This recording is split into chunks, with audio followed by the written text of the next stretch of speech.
यो हो कोकोमेलन, हरेक बच्चाको फेभरेट युट्युब सो जसमा 196 मिलियन सब्सक्राइबर छन् एन्ड 200 बिलियन भन्दा बढी भ्युज छन्।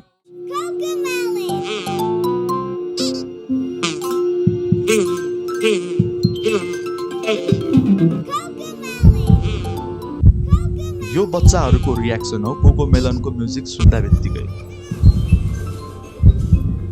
कोकोमेलनको लगातार बदलिने scene, bright colour and non stop music एउटा चिजको लागि डिजाइन गरिएको छ, बच्चाभित्रको सडन रेस्पोन्सलाई ट्रिगर गर्न, जसले गर्दा बच्चाहरू लिटरल्ली एउटा ट्रान्स स्टेटमा जान्छ।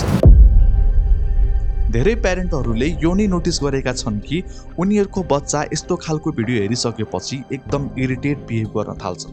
उनीहरूलाई राम्रो एक्टिभिटिजमा फोकस गर्न गाह्रो हुन्छ।